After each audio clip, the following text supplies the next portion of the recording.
बतावत ही है।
इमरजेंसी का फोन कई बुलाया है का बतावा।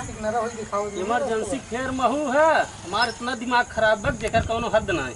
का हुआ? चला घरे बताई।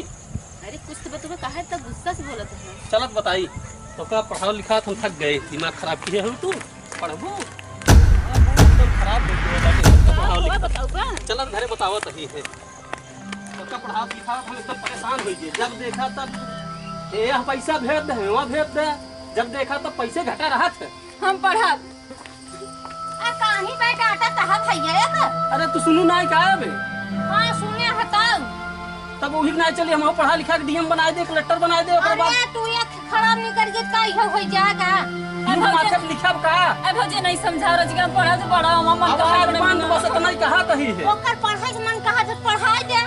हम ना चल भाग जा, हम हाथ धोई नहीं ना भागेई। कैसे ना खराब रही त ई थोड़ा हम पढ़बे। जबरी करबे, जबरी करबे। हम पढ़बे हमको बोले हर हमेशा जब देखा तब भाग चल गे राम हो हट जानू जा हमेशा समझो। चल घर काम कर। हम पढ़बे जब नहीं पढ़ा जब देखा तब दिन पढ़ा। हम पढ़बे सुटोक देव कहा तही भाई हम मार दही जाना तो कैसे पढ़ावे।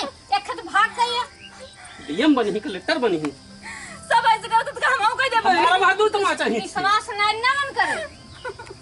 चला जा तुम्हारे घर काम कर। हम पढ़बे समझा दे रच के हमारे समझा के मान के नहीं है नो समझी ना। हम का करे हम पढ़बे अब हमने ना समझ में हम पढ़ाबे। कैसे पढ़ाई तो बतावा। हम पढ़ब रच के समझाए दे। वो समझे हमारे समझा समझी ना हो। अब हम का करी? पढ़ा जिन जाए जानता हो जराई गहन ना एक लेके भाग गई ऐसे ही। कितना मेहनत पढ़ान लिखान का कहे डीएम बन गए दूसरे के साथ भाग गए। अरे डीएम बन जात हम थोड़ी भाग जाबे, हम ऐसे सब थोड़ी आएंगे हैं। विश्वास सब उतर गया बाबा। लेकिन हम पढ़बे हम का करी? जा